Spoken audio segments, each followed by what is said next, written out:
Presidente Milei, ¿cómo le va? ¿Qué tal? Gracias, ¿eh? ¿Cómo estás, Johnny? Hermoso esto, muy lindo. Estamos en el Salón Blanco, le cuento a la gente. Sí, tengo entendido que es la primera vez que se da una entrevista acá. Tengo entendido lo mismo. Así que gracias. Felicitaciones, Viale, usted lo consiguió. Bueno, muchas gracias. Es muy lindo, en serio. Acá donde juran los ministros, ¿no? Acá donde se hace la jura de los ministros, efectivamente. Bueno, muchas preguntas, tenemos muchas. Voy a arrancar por lo que está pasando ahora, acá en Plaza de Mayo, afuera. Presos políticos nunca más, liberación inmediata de los detenidos, por los detenidos en los incidentes de la semana pasada. ¿Qué hay para responder a eso, presidente?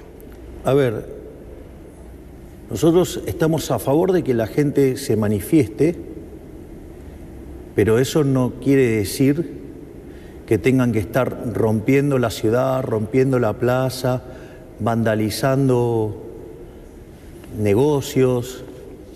Es decir, la violencia no. Dentro de la ley todo, fuera de la ley nada.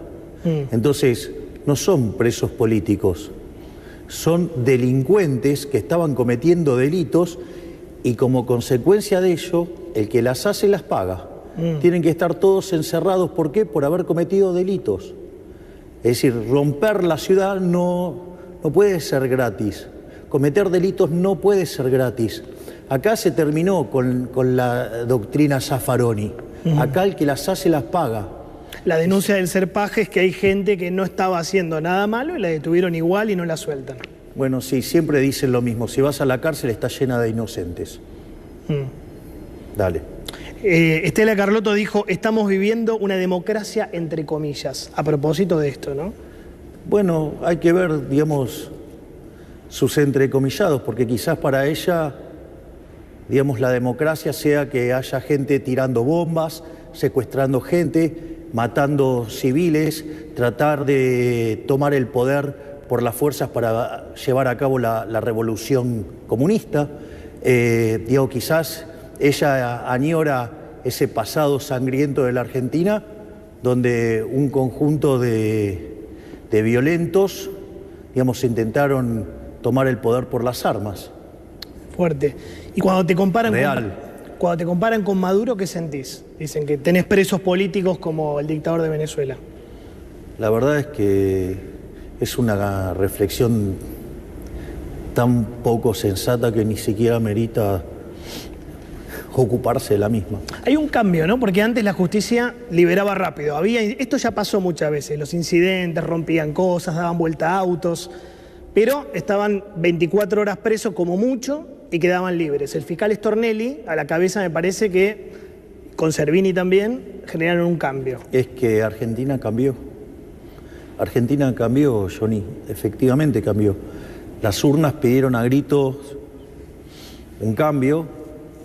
Ese cambio lo eligió más de la mitad de la población, tanto en las PASO como en la primera vuelta como en la segunda vuelta. Nada más que, digo, dentro de las opciones de cambio fueron por los argentinos eligieron una opción de cambio mucho más abrupta. Sí. Y nosotros, la verdad que hemos asumido con 3 mandatos, básicamente, que era el tema de bajar la inflación, poner en funcionamiento de nuevo el aparato productivo, o sea, porque hacía más de 11 años, 12 años que no crecíamos, en términos per cápita estábamos 15 abajo, y poner la calle en orden.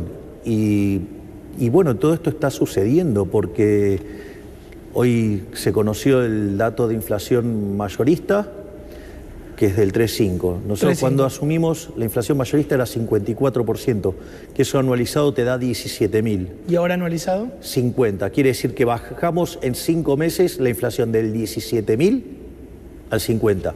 50 es horrible. Sí, sí, es muy alto. Queda mucho por hacer, pero venimos de algo que era 17.000. Perdón, 3,5 mayo adelanta que la inflación de junio va a ser. ¿Está bien preguntado eso? Sí, sí, es una buena forma de ver que hacia adelante. ¿Cómo sería junio? La inflación tendría que venir para abajo. De hecho, todo lo que tiene que ver con la inflación núcleo, es decir, corregida por estacionales y por los regulados, la inflación viene en cero. Cero. Y la inflación... Los indicadores de alta frecuencia muestran eso. Pero en general, la inflación general de junio, ¿para vos a cuánto está? No lo sé, pero lo que sí te puedo pasar son los indicadores de alta frecuencia. Y los indicadores de alta frecuencia en todo lo que tiene que ver alimentos y bebida y la núcleo, digamos, viene viajando a cero. Sí. Esto es muy importante porque ya van 2 meses donde el salario, la evolución de los salarios le gana a la inflación y las jubilaciones le ganan a la inflación. Y si vos lo medís en términos de alimentos y bebidas, o sea, todavía es mucho más fuerte, con lo cual en dinámica hoy la recomposición de los salarios lo que implica es que en la segunda parte del año vos tenés que empezar a ver caer la cantidad de pobres, la cantidad de indigentes. Es decir, hay una recuperación. De hecho, cuando vos mirás los indicadores de actividad, ya empezás a ver que datos de abril, porque siempre, viste, digamos, es para siempre atrás. son muy viejos los 1 o datos. 2 meses para atrás. Exacto, pero vos empezás a ver que los datos, si bien contra el año anterior son negativos, porque la economía venía bajando, lo que vos tenés y es lo que hay que mirar, que son los mensuales desestacionalizados, esos números te empiezan a dar positivos. De hecho, lo que tiene que ver con los índices de difusión ya empiezan a pasar el 50%. Es la proporción de la serie que está saliendo para adelante. ¿Te puedo decir algo? El sueldo no alcanza. Creo que vos lo sabés. Recién un camarógrafo me decía, yo gano 700 lucas, 800 lucas, me llegó 135 de luz. ¿Cómo hago para vivir con eso? Bueno, también mirá, a ver, vos podrías en realidad pagar menos de luz, sí, como hacías con el otro gobierno, y financiarlo con emisión monetaria. Y claro, cuando en ese pasamano vos en realidad terminabas siendo más pobre. Con lo cual ese mecanismo no funciona, porque cuando vos utilizás la inflación, sustituís ese, digamos, para generar ese impuesto en otro lado, para financiarlo. ¿Cuál es el problema? El problema es que estás asignando más los recursos y eso tiene impacto negativo en términos de actividad. Es más, la propia distorsión que genera la inflación castiga la actividad, con lo cual vos tenés menos sueldo, con lo cual en el neto estás peor. Vos decís que esos 130 de luz antes se pagaban con impuestos. Con impuesto inflacionario. Con impuesto inflacionario, claro. Y en esa distorsión vos estabas peor. Por otra parte con lo cual vos no puede que no pagues por las cosas, porque esas cosas tienen un costo, obvio, entonces no son gratis. Sí. O sea, y vos las tenés que generar. Entonces, si vos no querés pagarla, entonces estás diciendo que la tiene que pagar otro. Claro. Eso, ya es una discusión muchísimo más compleja. Y no solo eso, para mí tiene que pagar el que la usa. Que parece que es lo razonable, obvio, ¿no? Sí. Y lo otro que también hay que comprender es que no es que el problema es que las tarifas en Argentina son altas. Eso es mentira. Las tarifas, cuando las mirás en los comparativos, son muy bajas. Pero ¿cuál es el problema? El problema es que hay que entender que no son las tarifas o los precios. El problema hay que entender es que los salarios son bajos. Eso. Y los salarios son bajos. Son bajos los salarios, sí. Los salarios son bajos porque vos durante 20 años viviste comiéndote el capital atrás de un populismo absurdo que lo que hace es estimular el consumo, por lo tanto castiga el ahorro. Al castigar el ahorro tenés menos inversión. Además, como han violentado sistemáticamente los derechos de propiedad, la inversión fue mucho menos de la que debería ser. La capitalización de la economía es baja, la productividad es baja y como consecuencia de ello, los salarios son bajos. Te entiendo. ¿Y cuándo los salarios van a ser mejores en Argentina? En la medida que vos empieces a crecer. Y nosotros estamos haciendo mucho para eso. Porque primero se terminó acá la joda de no respetar los derechos de propiedad. Acá los derechos de propiedad se respetan. Primer punto, digamos, eso es a rajatabla. Segundo punto, una de las cosas que estamos haciendo para mejorar el funcionamiento del sistema económico es eliminar la inflación. Sí. Algo en lo cual estamos siendo exitosos y reconocidos internacionalmente. No solo eso, sino que además, entonces, respetar el derecho de propiedad, bajar la distorsión que tiene la inflación en una economía que durante tanto tiempo se comió el capital, tiene implícito que los retornos en esta economía son altos, con lo cual eso favorece la inversión, la creación de empleo y salarios más altos. No solo eso. Otra cosa que nosotros estamos haciendo es bajar el riesgo país. Sí. Nosotros llevamos 5 meses seguidos de equilibrio financiero. Ahora subió de vuelta el riesgo país. Subió después de las dudas con la ley de bases. Sí, bueno, digamos, lo que hizo la política no es gratis. Estábamos camino a romper los 1000 puntos básicos de riesgo país. 1300, 1400, bueno, depende del día. La política se metió en el medio y hizo saltar el riesgo país hasta 1600. Pero ¿por qué ya se aprobó la ley de bases en el Senado? ¿Por qué no baja? Porque la política todavía hay un intento flagrante de desestabilización por parte de actores políticos por romper el equilibrio fiscal. En ese sentido, nosotros sabemos que eso tiene varias consecuencias negativas. La primera es que mantiene alta la tasa de interés y consecuentemente hace que la salida sea más lenta. Es decir, todo ese jueguito que hacen los políticos para felicitarse entre ellos, lo paga la gente. No solo eso, sino, nunca la paga la política. Este es el primer gobierno que se la hace pagar a la política.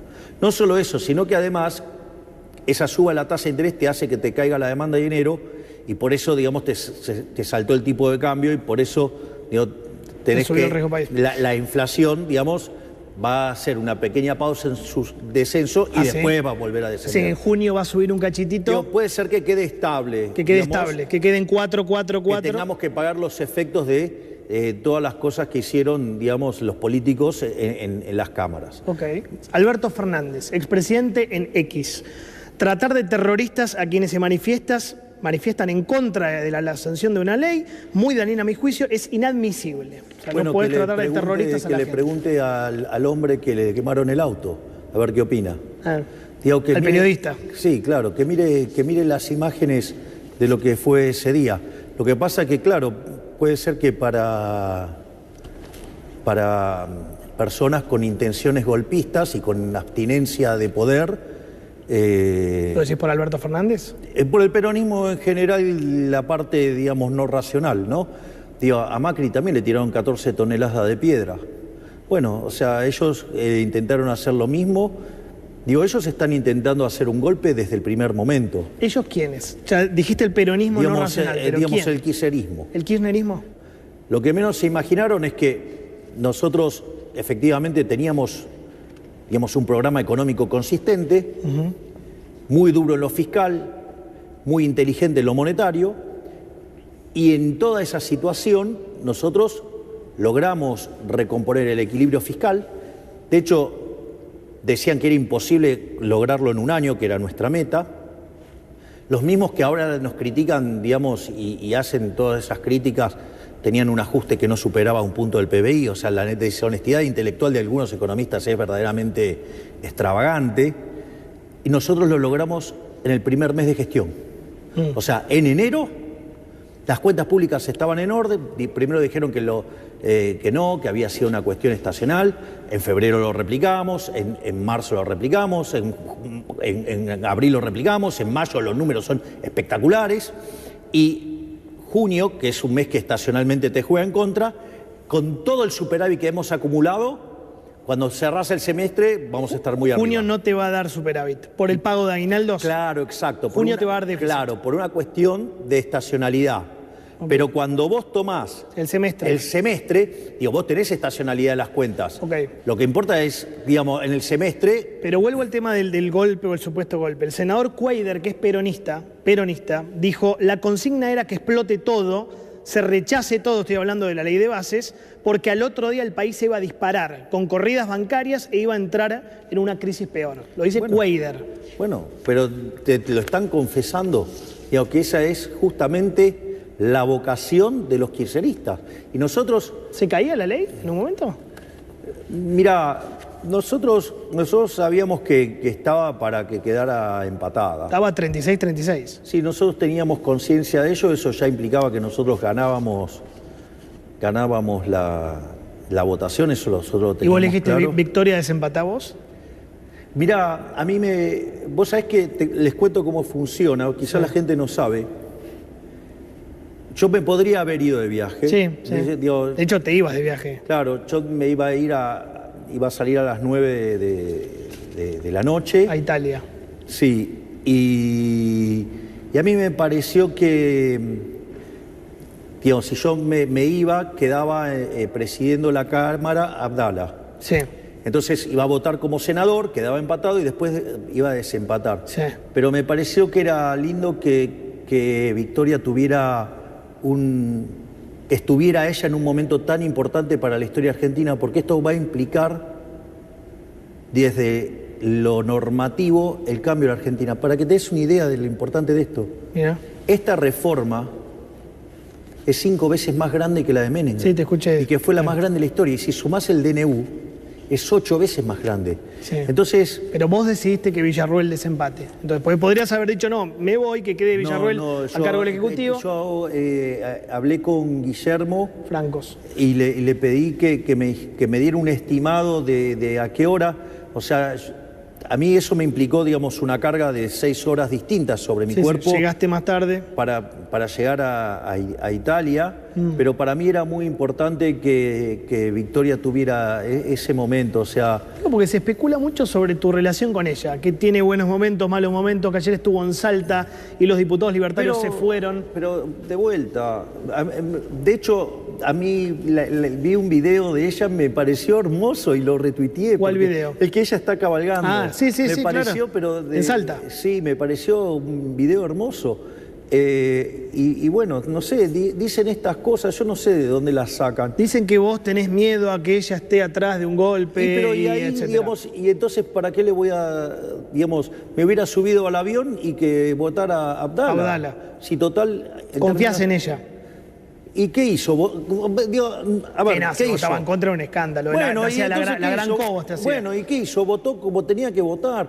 Y me paré, y aparte, digamos, cuando hubo que bancar la parada, la bancó. Entonces, entonces se la pasan creando fantasmas que yo creo que lo hacen como parte de tratar de desestabilizar al gobierno. O sea, creo que es parte de la runfla golpista. Capítulo La Iglesia y el Papa. Un lío esta semana y la pasada. ¿La Iglesia está jugando política? Así te lo pregunto.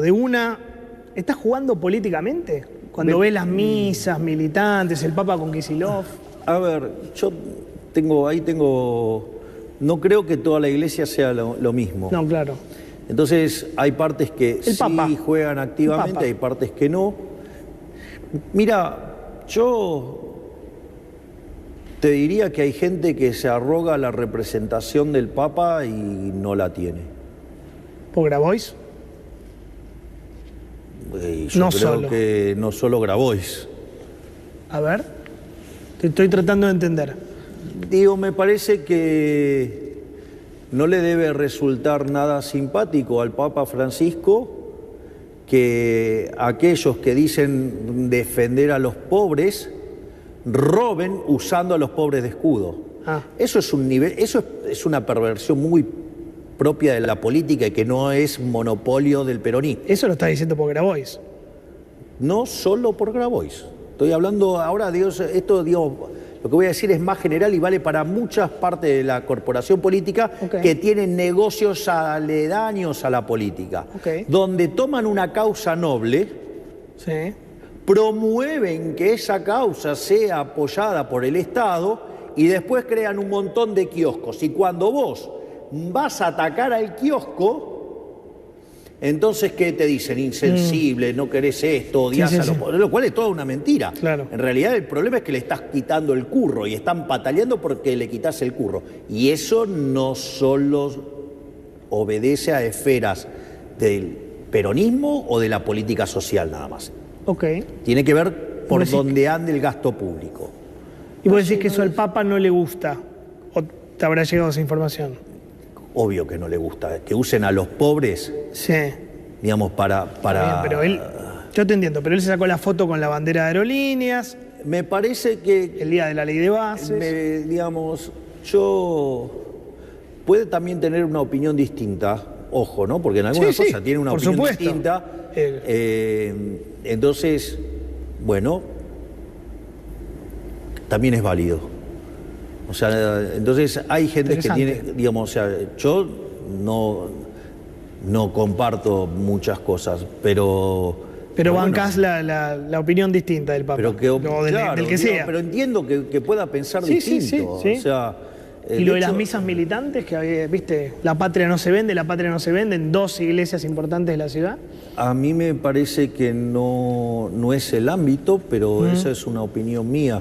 De vuelta, pero nada, digamos, no me parece que sea el ámbito. No creo que un ámbito espiritual sea un ámbito para la política. Pero nada, tiene que ver con mi forma de vivir la espiritualidad y hay gente que la puede vivir de otra manera. Entonces, yo no lo haría, yo no participaría, pero tampoco afecta mi derecho a la vida, ni a la libertad, ni a la propiedad. Con lo cual... Libertad. Claro, es decir, digo, te puede gustar más o menos, muy bien, pero yo no lo haría así. Yo no vivo mi espiritualidad de ese modo, pero hay gente que lo quiere hacer. Bueno, no sé, no me parece, pero de vuelta, no le jodió la vida a nadie, ni la libertad ni la propiedad. Entonces, el tema del choreo, la corrupción a los pobres. Ahí salió una denuncia del fiscal Marijuán al expresidente Fernández por usar políticamente las pensiones para discapacitados, que es un tema aberrante si es así, ¿no? En 2003 había 80.000 pensiones por invalidez, 2023 terminó en 1.215.000. Se supone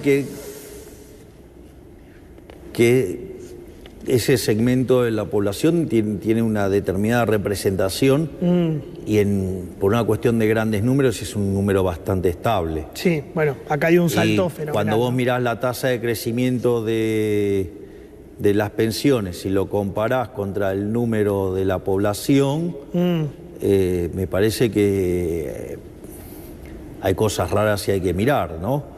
Es decir, aparte, digamos, cuando vos mirás los números, tenemos números peores que países que tuvieron una guerra. Entonces, claro, es llamativo. Es llamativo, ¿no? Es llamativo. Grabois dijo, en la oficina del presidente, allá, hay mucha frula y ginebra, son un pabellón del Borda. A ver. Bueno, es la opinión de Grabois, ¿qué le voy a hacer? O sea, vos viniste varias veces a... Sí, no. Frula, digamos, frula creo que es droga, me parece que bueno, por eso, digamos... Ginebra, no sé. Ginebra, qué sé yo. Digamos, lo que está tratando de decir es como drogo, no tomo alcohol. Claro. Bueno, quizás para él eso sea una locura, qué sé yo, no sé. ¿El gabinete cómo está? ¿Sturzenegger va a entrar al gabinete? Sí, la idea es que Federico entre. Lo que sucede es que estamos... Primero que yo estuve afuera. Sí. Segundo es que estamos definiendo las funciones, porque lo que hay que comprender es que cambió la naturaleza de la jefatura de gabinete. Sí. Digamos, antes el jefe de gabinete era una suerte de superministro que tenía un montón de cosas, y Guillermo es más un ministro coordinador. Entonces, porque eso nos permite agilizar mucho más el funcionamiento del Estado, que las cosas salgan mucho más rápido. ¿Sturzenegger qué va a hacer? Sturzenegger va a estar ocupado en todo lo que tiene que ver con la desregulación y con la liberalización de la economía. ¿Va a ser ministro, secretario? No, él va a ser ministro. ¿Va a ser ministro? Va a tener el cargo de ministro. Sí, claro. Federico es uno de los es uno de los economistas más brillantes del planeta. ¿Y Caputo? Es el mejor ministro de Economía de la historia argentina. ¿Se pueden convivir tranquilamente? Sí, claro. De hecho... leo notas, dice Sturzenegger, está peleado con Caputo. Mirá, a ver, que digan lo que quieran. ¿Sabe? Acá hay un jefe. Sí, Karina. No, mentira. Sí, bueno, digo, pues, digo, y ese jefe soy yo. Ok. Y además soy economista. Entonces, nadie va a violentar los logros de Toto. O sea, nadie. Es decir, usaría un término un poquito más vulgar y grosero, pero nadie le va a tocar el culo a Caputo acá. ¿Quién le quiere tocar el culo a Caputo? No me importa, le corto la mano. Wow. ¿Está claro? Te pusiste fuerte. O sea, entonces, ¿por qué? Digamos, porque la relación simbiótica que yo tengo con Caputo, digamos, no está, ¿hay digamos... gente del gobierno que le quiere tocar el culo a Caputo? No, nadie.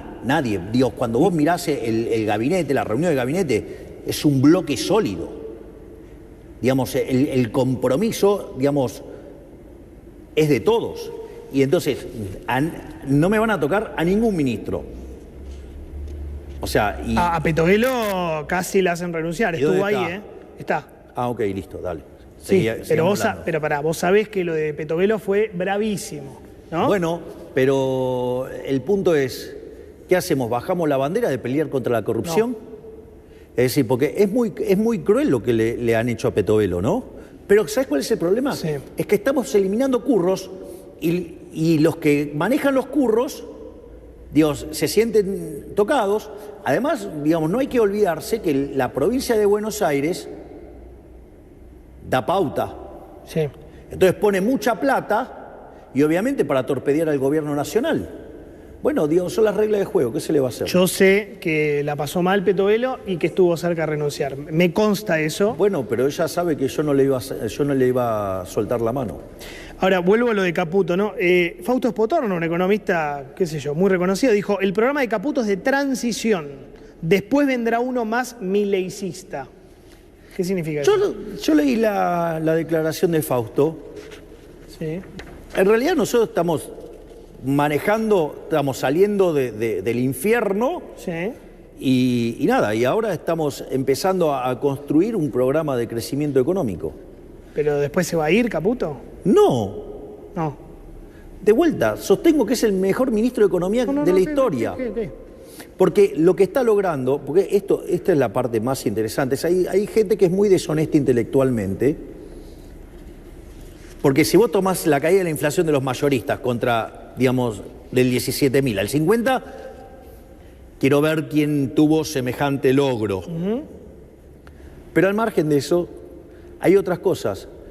Los grandes programas de estabilización exitosos de Argentina antes tuvieron una mega crisis inflacionaria. Por ejemplo, la convertibilidad antes tuvo 2 hiperinflaciones. Sí. ¿Y eso qué hizo? Licuó las tenencias de saldos reales y por ende, digamos, vos tenías mucho para rebotar en términos de demanda de dinero, lo cual te facilita mucho la estabilización. No solo eso, hubo expropiaciones, llámese el Plan Bonex. Hubo alguna suerte de controles de precio de inicio donde todo se controlaron. Y de hecho se controló una de las variables más importantes de la economía, que era el tipo de cambio. Nosotros hicimos todo eso sin reservas, sin el poder político, porque no es que la política fue neutral frente a nosotros, sino que además fue la máquina de impedir. Y a pesar de todo eso lo logramos. Mondino, ¿algún cortocircuito? Hubo también versiones de que se va... A ver, la Cumbre de la Paz era un evento importante. Sí. Y mientras que yo estaba declarando, estaba mi hermana y ¿quién más? Mondino. Listo, dale, se acabó la discusión. Escuché, Scioli, Demian Reidel, Gerardo Huertin, no, se queda Mondino. Pero de vuelta. ¿Qué hacía ahí? ¿Estaba de adorno? No, yo pregunto porque son... Digo, o sea, pero esas dos sillas, ¿quién crees que determina quién se sienta? Ok, ¿y quién estaba? Mondino. Listo, dale. Se queda Mondino. Tema Alperovich, ahora son las... En esto estamos grabando, son las 5. A las 20 se conoce el veredicto en la causa por presunto abuso sexual. Del ex va a ser a las 8 o 9, cuando ya estemos poniendo al aire la nota, va a ser algo muy fuerte. Digamos, no me meto con la justicia. O sea, ok. Digamos, esperemos que falle la justicia. Entiendo. Y que sea justicia. Sí, Espinosa está procesado, ¿no? Por abuso sexual. Que se haga justicia. ¿Sentís doble vara con ese tema? Bueno, digamos, la Argentina está llena de doble vara por todos lados, ¿eh? O sea, todo el tiempo, o sea, y esa es una de las cosas que hay que desterrar. ¿¿Por qué te peleas con periodistas de vuelta?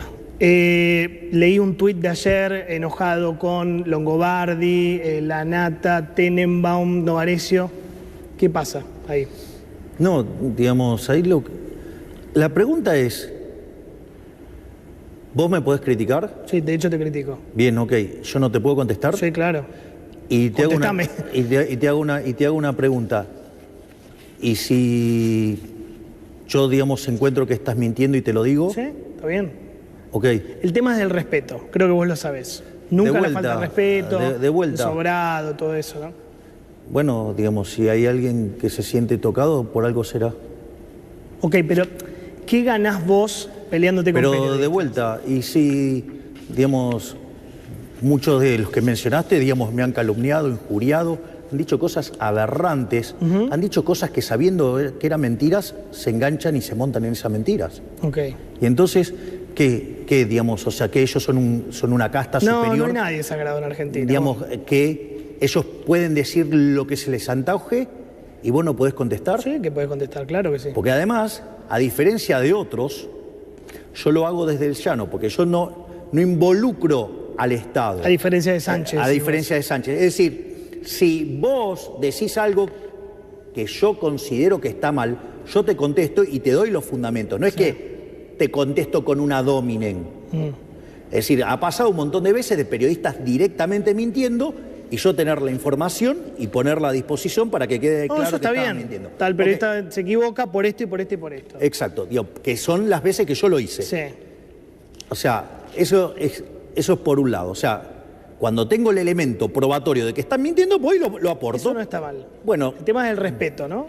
Y yo entiendo que hubo toda una época mía en la cual yo usaba un lenguaje áspero. Sí. Y también es cierto que desde que me involucré en la política, me acomodé a las reglas de juego y yo no, digamos... Porque sos el presidente. No he utilizado, digamos, ese tipo de expresiones.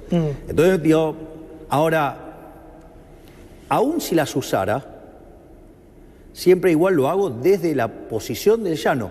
No uso el aparato represivo del Estado para perseguir... Como hizo Sánchez con este periodista español. Claro, pero digamos, o sea, porque ahí hay una cuestión no menor. Eso pasó lo mismo que cuando fue que el cobarde mandó a todos sus ministros a insultarme. ¿Quién es el cobarde? Sánchez.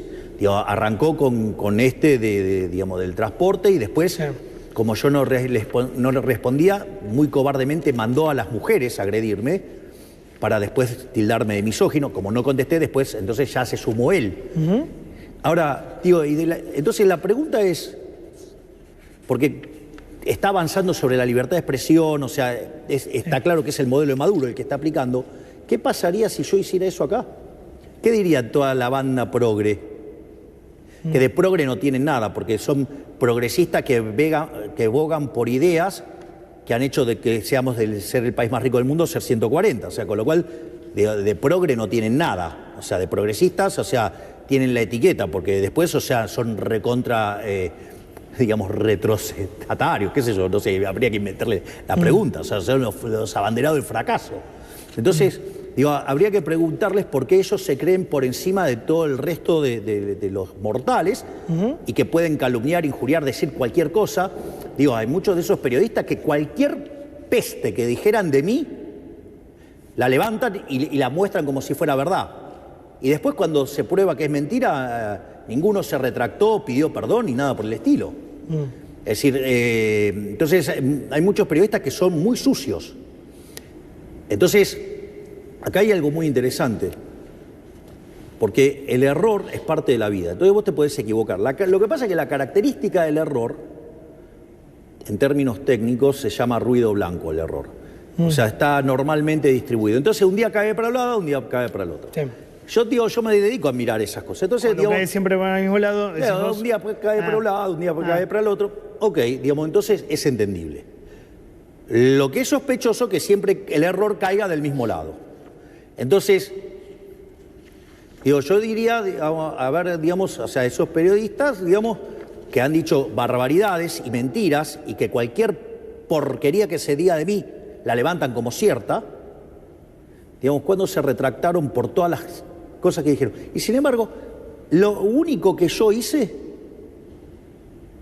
¿qué fue lo único que hice? ¿Cuál fue mi única acción? A ver. Cuando hice juicio, ¿por qué? Por tildarme de nazi. Porque eso en Argentina es delito. Sí. Y hoy me parece que eso de tildar de nazi... No, eso no. Ah, bueno, pero hubo gente que lo hizo. Eso no. Y sin embargo, digamos, ahí se ponen también bien corporativos. Ay, nos demandó. ¿O acaso también está bien, digamos, la sedición y llamar a voltear a un gobierno y llamar a eso saqueos? Por un periodista, creo que es Villarruel. Yo no sé, digamos, eso es un tema, digamos, yo no... Que Cuneo Libarona lo demandó por presunta sedición. Exacto. Bueno, entonces, digo, ¿te parece normal llamar a robar supermercados, a saqueos? No, lógicamente, eso no. O sea, llamar a un golpe. Macri, ¿tu relación con Macri cómo está? Excelente, de hecho me mandó mensajes el otro día. ¿Ley de bases?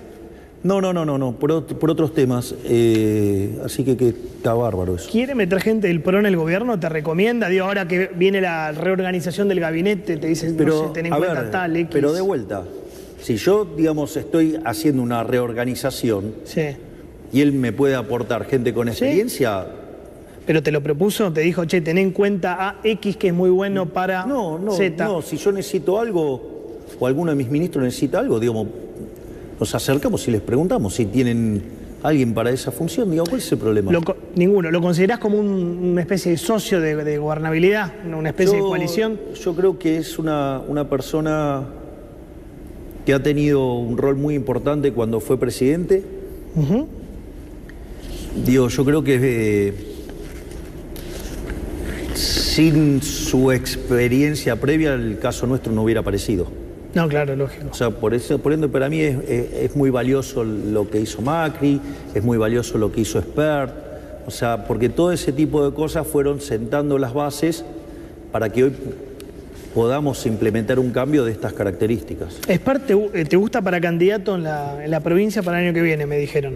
Me dijeron eso, tal vez tengo mala información. No, ¿es buena información? Sí, es buena información, sí, a mí me parece que José Luis es alguien que tiene muchísimo para dar y fue el que inició desde lo político el reinicio de las ideas liberales. O sea, va a ser el candidato de la Libertad Avanza en la provincia el año que viene. Bueno, digo, hay que discutir un montón de cosas, pero es tu idea. Convengamos que yo tengo un nivel de afinidad muy importante. Sí, lo vemos. O sea, no me lo descartás. No, para nada. Digo, o sea, yo tengo una excelente relación con el profe Espert. Me parece buenísimo que se haya sumado a la Libertad Avanza y particularmente pienso que es un candidatazo. Candidatazo, mirá qué título te saqué. ¿Y Adorni también va a ser candidato? No lo sé. No sé dónde tiene domicilio Adorni. Eso depende de Manuel. O sea, Manuel es un tipo maravilloso. ¿A vos te gusta? Sí, también. Otro candidatazo. Lo que pasa es que también es un gran vocero. Es un gran vocero. Se agarra en la cabeza. Pero bueno, nada, se verá. Lo perdés de vocero. Claro, sería un problema eso. Pero bueno. Pero si lo preferís de candidato, se tiene que ir de la vocería. Bueno, digamos, eso, bueno, él también elige. Dale, digo. No, ya sé. Tienen que elegir entre los dos. Autoaumento de diputados 80%. Martín Menem y la casta. ¿Por qué? No sé, hablalo con él porque los sueldos del Poder Ejecutivo están frisados desde el mes de diciembre. ¿Pero a vos te gusta que se autoaumente el 80%?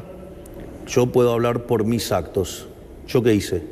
Ustedes están frisados. Bien, listo, se dieron el aumento, ¿te acordás? No, bueno, eso fue un problema administrativo que se resolvió en menos de 3 horas. Ok, pero a vos no te convence. Digo, un senador gana 8 millones de pesos, Javier. Bueno, ganan más que el doble que lo que gano yo. Claro. ¿Y? Bueno, no, digamos, o sea, de vuelta. Pero yo creo que es un momento difícil de la Argentina y que hay que acompañar el esfuerzo que están haciendo todos los argentinos de bien. Entonces, yo no lo avalo. Pero bueno, digo, no es mi decisión, son otros poderes. Se supone que hay división de poderes. Así que hay que... Comunicado de la Cámpora. La persecución política y la criminalización de la protesta tienen un objetivo muy claro: instalar el miedo para llevar adelante el ajuste de Milei con un pueblo disciplinado. Bueno, la verdad es que viven bastante disociados de la realidad, porque hoy mi nivel de imagen es mayor que en el momento en el que asumí. La aprobación de la gestión está en niveles máximos también. De hecho, para la gente, tanto los problemas de la inseguridad como la inflación, que era lo que más lo aquejaba, cayeron fuertemente como preocupación de la gente, que eso quiere decir que el problema lo estamos resolviendo. Y la verdad es que si hoy fueran las elecciones, estamos para sacar el 50% de los votos, por lo menos. Si fueran las presidenciales, como el año pasado. Sí, ahí podríamos hasta sacar más todavía. Mira. Entonces, el problema de estos muchachos es que están viendo que está funcionando y que, claro, y que si funciona, no vuelven más. ¿Para vos no vuelven más? no hay que cantar victoria. O sea, el partido termina no en el minuto 90, cuando el referí pitó el último... Y días así porque estabas contento con el dato de la inflación, pero me fijo ahora, si me permitís. Creo que el dólar cerró 1.300, el dólar blue. Mira, me voy a fijar ahora en vivo, cerró 1.305. ¿Te preocupa eso? No, no, porque el problema es que como vos todavía no tenés un mercado de cambios libre, vos compras dólares de modo indirecto, vía bonos. Sí. Y los bonos tienen dos elementos, tienen la propia dinámica del bono y después tenés el tema del dólar. Entonces, cuando vos, por ejemplo, tuviste todo el ruido que se causó desde los diputados de cierta parte de la oposición, digamos, tratando de romper el equilibrio fiscal, bueno, eso llevó el riesgo país a más de 1.600, sí, y claro, como está contaminado el instrumento por el cual vos compras dólares, te subió, pero en tanto y en cuanto siga bajando el riesgo país, o sea, se te acomoda el dólar también, porque vos estás comprando por una vía indirecta, claro, que es los bonos. Entonces, cosas que perturben a la condición de solvencia intertemporal del Estado va a impactar sobre los bonos. ¿Pero la brecha no te preocupa? Porque dicen que el Fondo Monetario le está pidiendo a Caputo devaluar, tocar el oficial, que creo que está en 900 y pico. No, pero eso es falso. ¿Es falso? Eso es falso porque yo ahí durante lo que fue la reunión del G7, sí, yo tuve 3 charlas con Kristalina Georgieva. Tuve una, más bien ingresé a la sala donde estábamos exponiendo, que fue una charla muy interesante. Después, la otra charla que tuve con ella fue cuando hicimos la foto de familia. Sí. Cuando hicimos la foto de familia, nos pusimos a hablar sobre lo que fueron nuestras disertaciones y ella me contó que se había inspirado en un artículo de Keynes muy poco conocido, digo, yo sí lo conozco, que se llama La economía de mis nietos. Digo, donde Keynes hace una suerte así de interpretación futurística. Y después sí tuvimos la bilateral, y ahí donde básicamente hablamos de los contornos que tendría que tener un nuevo programa para firmar con el fondo, que básicamente es un programa destinado a poner a la economía a crecer. ¿Va a poner más plata al fondo? ¿Va a haber un nuevo desembolso, un nuevo acuerdo que implique más dólares? Mira, en principio hay que diseñar el acuerdo, okay, y hay que llegar a un acuerdo. Pues ha hablado de 8.000 millones de dólares. No, yo digamos, no hablé con ella de dinero. Okay. Pero también, también tuvimos una reunión con el presidente del Banco Mundial y decidió apoyar muy fuertemente. Digo, o sea, al día siguiente que se conozca el acuerdo con el fondo, el Banco Mundial va a hacer una apuesta muy fuerte a la Argentina, pero muy fuerte. Ok. Decime una cosa, de las reuniones, ¿cuál fue la que más te gustó con los presidentes? Mira, cada reunión tiene su encanto. Está cantada la pregunta, ¿no? Y está cantada la respuesta también. No, digo, por ejemplo... ¿Meloni? No tuve la bilateral con Meloni. No, pero... No, digamos, ella me recibió y nosotros tenemos un excelente vínculo, porque cuando nosotros empezamos a identificamos que el enemigo es el socialismo y sus distintas versiones, entonces empezamos a generar una alineación internacional, ya sea los que estamos en el CIPAC, y eso tiene que ver también nuestro vínculo con Santiago Abascal, nuestro vínculo con, Bolsonaro. O sea, ¿por qué? Porque identificamos la naturaleza del problema. Entonces damos esa batalla, y cuando empezamos a dar esta batalla éramos muy poquitos. Claro. Bueno, ahora la suerte nos está acompañando, entonces toda esa situación adversa en la que nosotros nacimos generó mucho espíritu de grupo. Vos sos un tipo que ve las redes, ¿no? Te gustan las redes como a mí, como a muchos. Pues está bien, pero yo no me voy a montar en la fantasía de la gente. Hay una fantasía de la gente es un problema de la gente, no es un problema mío. Ok.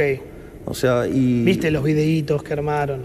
Sí, pero está bien, es un problema, digamos, de la gente, no es un problema mío. Yo no me voy a hacer cargo de lo que la gente le pase con eso, digamos. O sea, yo te explico de dónde viene, porque si vos me ves, también tengo una relación, digamos también con de mucho Abascal, afecto con Santiago Abascal, sí. tengo una relación de mucho afecto con los Bolsonaro.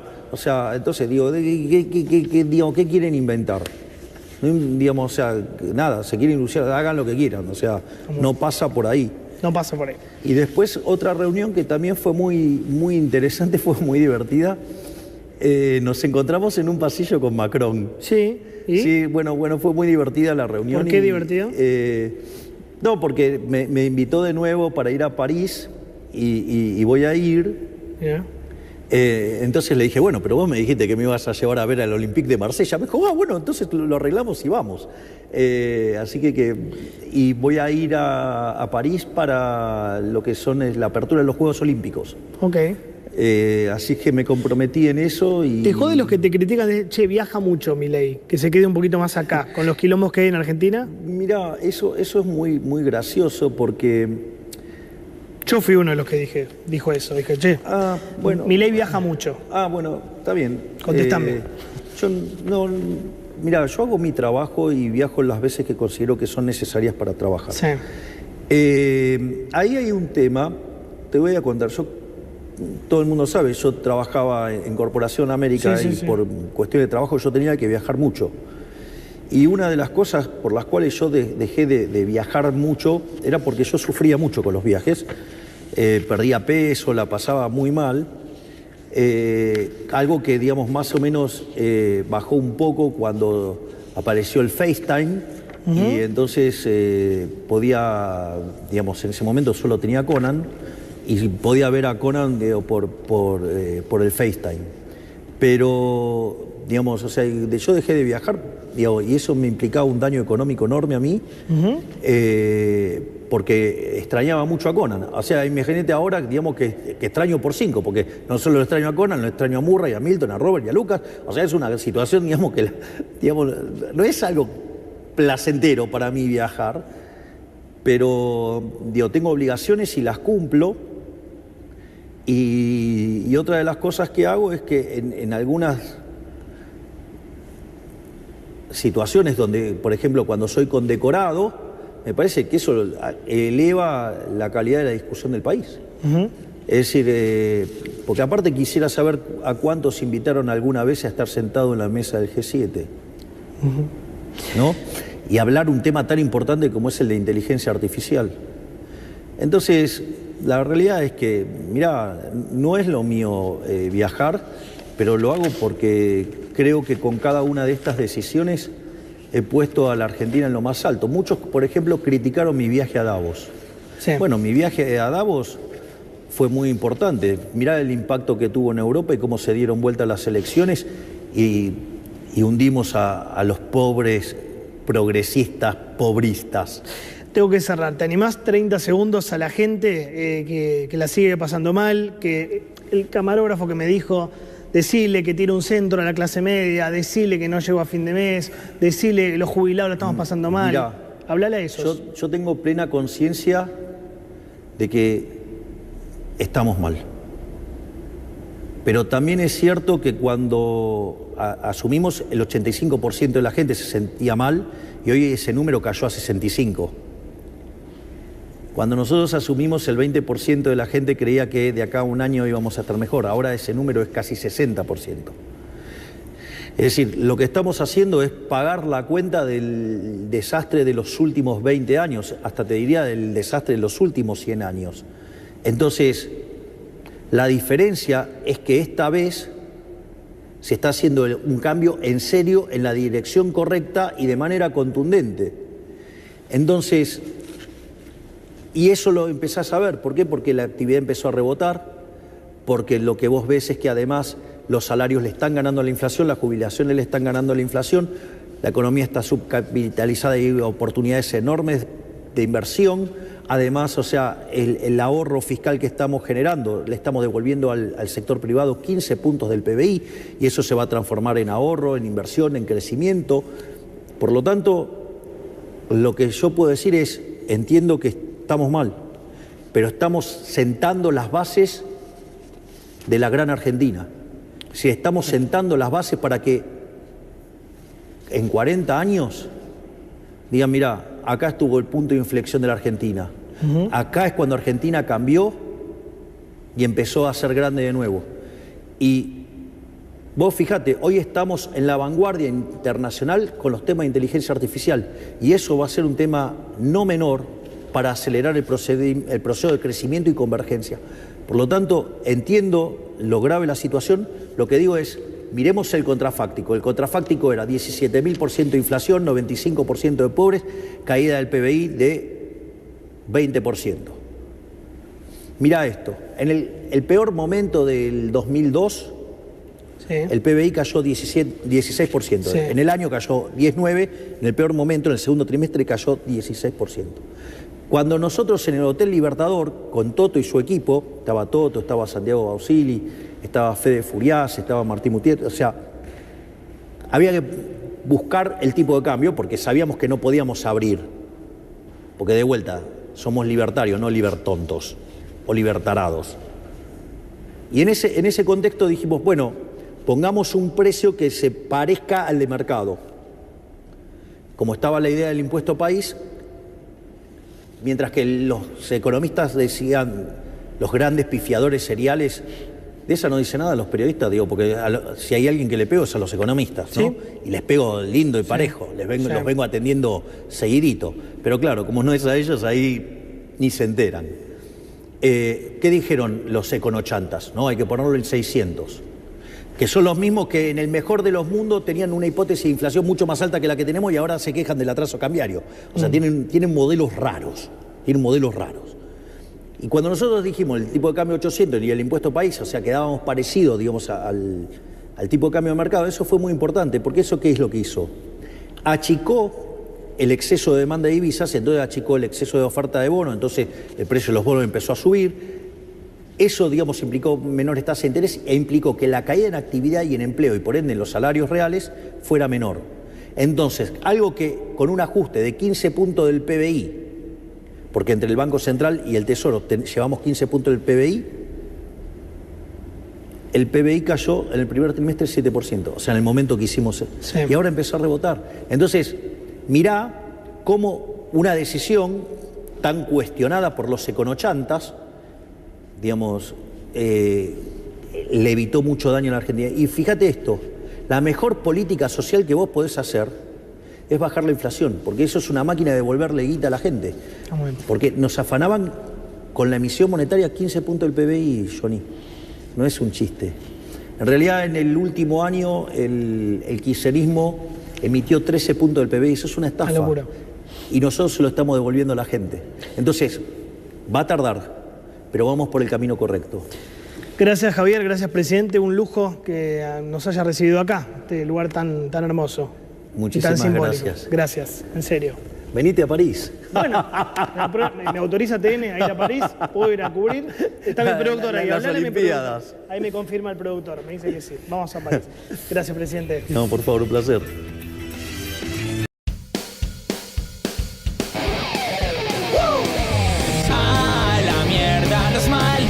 Empresarios, a la mierda, sodomitas del capital.